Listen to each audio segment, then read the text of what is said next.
Maka Rasulullah SAW kemudian menyampaikan kepada kita binatang-binatang yang mereka juga mendengarkan, binatang-binatang yang mereka itu mampu mendengarkan siksa kubur. Maka riwayatnya datang dalam satu riwayat Bukhari Muslim, ya. Jadi pernah ketika pada satu waktu Ibunda Aisyah itu didatangi dua wanita Yahudi. Dua wanita Yahudi ini menyampaikan kepada Ibunda Aisyah tentang orang yang diadab di dalam kuburnya. Karena yang menyampaikan adalah wanita Yahudi, maka Ibunda Aisyah itu tidak merespon apa yang disampaikan oleh dua wanita Yahudi itu. Ketika dua wanita Yahudi ini merasa tidak terlalu direspon, maka dua wanita Yahudi ini pamit dari Ibunda Aisyah. Nah, sempat ketemu dengan Rasulullah. Ketika ketemu dengan Rasulullah, kemudian Rasulullah bertanya. Ya, sesungguhnya Rasulullah bertanya, apa yang disampaikan oleh dua wanita Yahudi itu? Kemudian Ibunda Aisyah itu berkata, ya Rasulullah, dua orang wanita Yahudi itu bercerita tentang adab kubur. Perhatikan jawaban Rasulullah SAW. Shadaqata. Dua wanita Yahudi itu benar, bahwasanya yang disampaikan manusia itu memang ada yang diadab di dalam kubur. Innahum yu'adzabuna adaban tasma'uhul bahaim kulluha. Memang benar wahai Aisyah, sesungguhnya mereka disiksa dengan siksaan yang dapat didengarkan, hatta semua hewan pun dapat mendengarkan siksaan itu. Mari kita lihat, mari kita jumpai. Apa yang kita petik dari hadis ini? Yang kita petik dari hadis ini setidaknya dua. Satu, yang kita petik dari hadis ini adalah Nabi itu tidak fanatik buta. Nabi tidak fanatik buta. Ketika yang menyampaikan itu adalah wanita Yahudi, maka Rasulullah itu membenarkan ketika yang disampaikan itu benar. Apa yang diajarkan oleh Rasulullah ketika Nabi membenarkan perkataan dua wanita Yahudi itu? Mengajarkan kepada kita bahwasanya sunnah itu tidak mengajarkan kita fanatik kepada kelompok, hanya mendengarkan kebenaran dari kelompok dan golongannya. Nabi itu memerangi fanatisme kelompok. Nabi itu memerangi fanatisme golongan. Makanya kemudian Rasulullah ketika mendengar apa yang disampaikan oleh Ibunda Aisyah, ketika Ibunda Aisyah itu enggan untuk menerima penjelasan dua wanita Yahudi itu, maka justru Rasulullah itu berkata, shadaqata, mereka benar. Mereka benar. Fa innahum yu'adzabuna tasma'uhu al-bahaim kulluha. Maka justru malah Rasulullah mengatakan kepada Ibunda Aisyah, benar, dua wanita Yahudi itu nggak salah. Memang benar. Bahkan kemudian orang-orang yang diadab itu sampai didengarkan oleh binatang sekalipun. Dan ini diajarkan oleh Nabi supaya kemudian tidak fanatik buta. Karena tersesatnya Yahudi itu, mereka itu apa? Mereka fanatik buta. Mereka tahu ilmunya tetapi tidak mau untuk mengamalkan dan mengikuti ilmu itu karena fanatik buta. Dan makanya saya sudah sering sampaikan di banyak kesempatan ya, kenapa Yahudi itu tidak mau beriman kepada Rasulullah? Padahal sebelum Rasulullah datang, orang Yahudi adalah kaum yang paling banyak berdoa semoga Rasulullah itu diutus segera untuk membantu mereka menuntaskan seluruh kehinaan yang mereka jumpai. Karena mereka membaca kitab Taurat bahwasanya ada seorang nabi yang bernama Muhammad. Dan itu ada di dalam kitab Taurat. Bahkan mereka mengenali sifat Muhammad itu sebagaimana mereka mengenali anak mereka. Ya'rifunahu kama ya'rifuna abna'ahum. Sesungguhnya orang Yahudi itu tahu tentang malaikat itu. Sesungguhnya orang Yahudi itu tahu tentang Muhammad sebagaimana mereka tahu tentang anak mereka. Tapi kenapa ketika betul-betul Rasulullah Muhammad betul-betul hadir, kemudian mereka tidak mau beriman pada semua keterangan yang mereka baca dalam Taurat itu ada pada diri Muhammad? Jawabannya adalah karena mereka fanatik. Fanatik mereka itu muncul ketika mereka kecewa bahwasanya Muhammad tidak datang dari Bani Israel, tapi datangnya dari kalangan Arab yang menurut mereka lebih rendah daripada suku Bani Israel yang mereka miliki. Fanatik golongan. Dan menyebabkan Yahudi terlaknat, mendapatkan murka dari Allah. Karena mereka fanatik. Kekecewaannya mereka kepada Muhammad, walaupun Muhammad itu benar, mereka tampik kebenaran itu.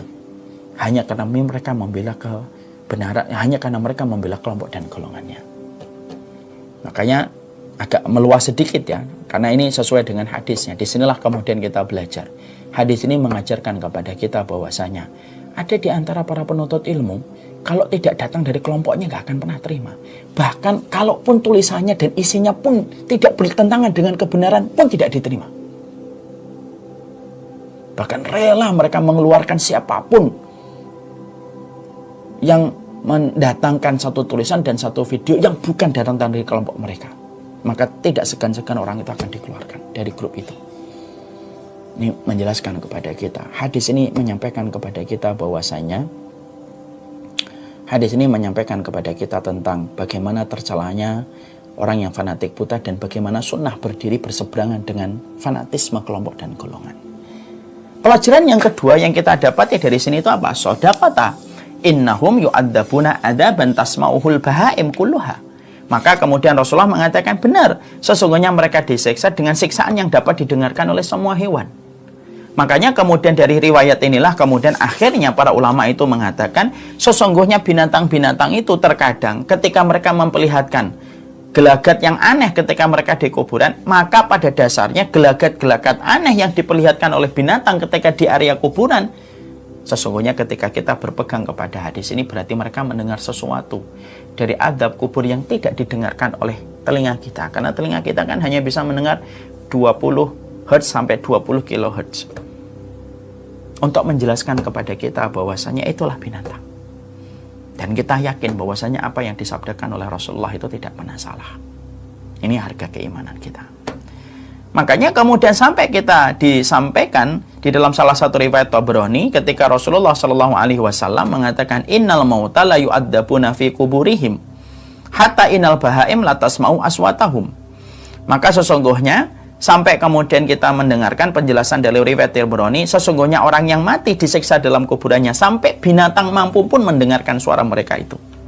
Masya Allah. Sampai kemudian binatang itu sesungguhnya mereka mendengarkan itu. Makanya Masya Allah ya, ini yang menjadikan kita akhirnya mengetahui bahwasanya adab kubur itu ada. Bahkan binatang pun mampu merasakan adab kubur itu dan suaranya itu sampai ke telinga mereka. Karena kemampuan binatang itu sekarang terbuktikan secara ilmiah. Kemampuan binatang dan matanya binatang itu melampaui kemampuannya mata manusia dan melampaui pendengarannya manusia. Ada yang bertanya, kenapa kita tidak mampu mendengarkan adab kubur? Kalau kemudian kita sampai mendengarkan adab kubur, maka sesungguhnya ketika kita mendengarkan adab kubur, mungkin kita akan berada dalam ketakutan dan keresahan setiap harinya. Karena setiap waktunya kita akan mendengar suara orang yang disiksa di dalam kuburnya. Dan mungkin di antara kita tidak ada lagi orang yang mau menguburkan jenazah. Kenapa? Karena terdengar suara adab kubur. Mungkin tidak ada lagi orang yang ziarah ke kuburan kalau kita mampu mendengar adab kubur. Allah rahmat, Allah sayang kepada manusia.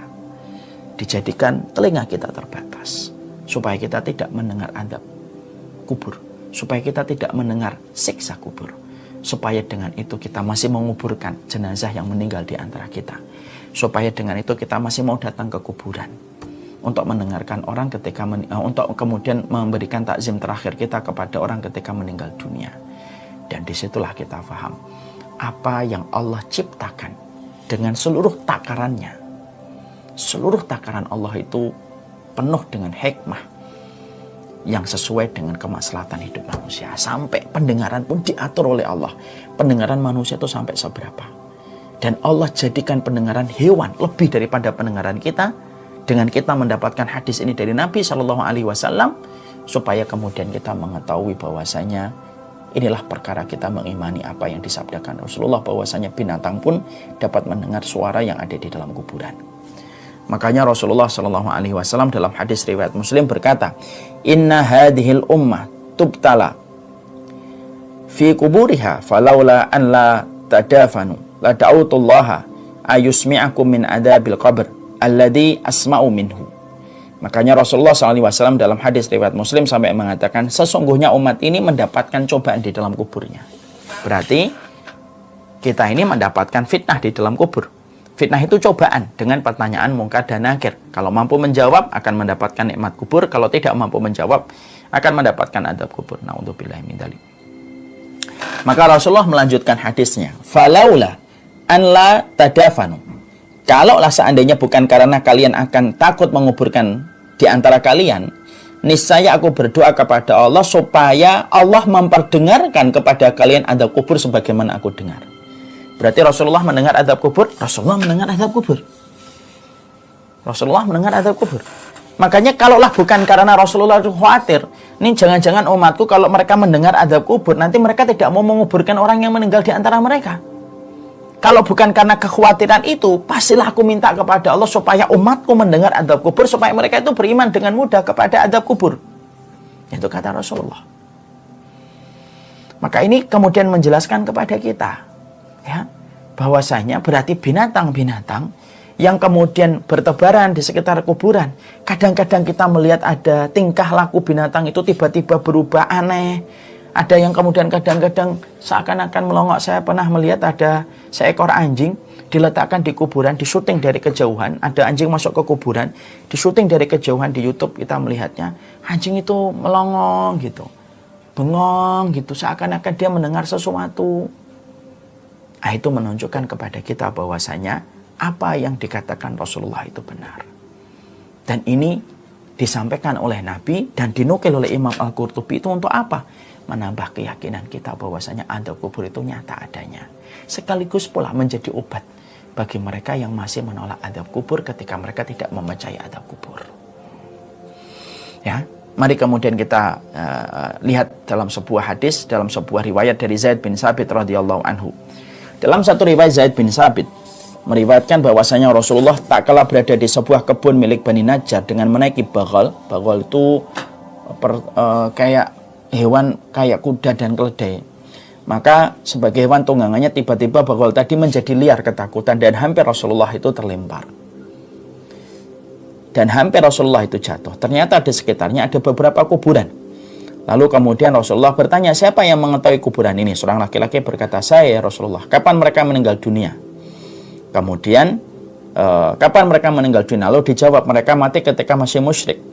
Maka kemudian Rasulullah bersabda dengan hadis yang tadi, inna hadhil ummah tubtala fi kuburiha falaula an la tadafanu la da'utullaha ayusmi'akum min adabil qabr alladhi asma'u minhu. Makanya Rasulullah kemudian menjawab dengan hadis yang tadi kita sampaikan tadi dalam riwayat Muslim, yaitu adalah sesungguhnya umat ini mendapatkan cobaan di dalam kuburnya. Seandainya bukan karena kalian, sesungguhnya kalaulah bukan karena aku takut kalian tidak menguburkan di antara kalian, pastilah aku akan meminta kepada Allah supaya kalian itu memperdengarkan adab kubur sebagaimana yang aku dengarkan. Nah, itu menunjukkan kepada kita bahwasanya adab kubur itu betul-betul nyata dalam kehidupan kita. Dan itu menjelaskan kepada kita tentang adab kubur yang sejatinya itu ada. Nah, makanya kita sampai kemudian menjumpai dalam beberapa penjelasan di sini. Kita buka di halaman 289 dari Abul Hakam, ya. Bahwasanya telah menceritakan kepadaku Al-Faqih Abul Hakam bin Barjan, dia tergolong ahlul ilmu dan ahlul amal, mengatakan bahwasanya ada beberapa orang mengubur seorang mayat di desa mereka di sebelah timur kota Sevilla, yaitu di daerah Andalus, yaitu Spanyol. Setelah selesai, setelah mereka menguburkan, mereka duduk di satu tempat sambil ngobrol. Ketika itu ada seekor binatang ternak merumput di dekat mereka. Jadi mereka baru menguburkan, setelah itu duduk ngobrol. Lalu ada binatang ternak yang merumput di dekat mereka. Tiba-tiba binatang itu bergegas pergi ke kuburan itu, lalu menempelkan telinga padanya. Lalu menempelkan telinga kepadanya, kepada kuburan itu. Seakan-akan binatang ternak itu mendengar sesuatu. Dia tempelkan kemudian telinganya ke kuburan itu. Lalu kemudian binatang ternak tersebut kemudian lari menjauh. Dan itu dilakukan berulang-ulang. Dia lari, balik lagi, mendengar lagi. Lari lagi. Dia datang lagi, mendengar lagi, lari lagi. Abul Hakam rahimahullahu ta'ala berkata, sesungguhnya saya ingat akan adab kubur dan sabda Rasulullah SAW. Bahwasanya kata Rasulullah SAW, innahum yu'addabuna adaban tasma'uhul bahaim kulluha. Maka kemudian Abul Hakam lalu menyebutkan hadis yang tadi kita sampaikan dalam riwayat Bukhari. Sesungguhnya mereka diadab di dalam kuburnya dan adab itu didengarkan. Sampai binatang melata pun kemudian mendengarkan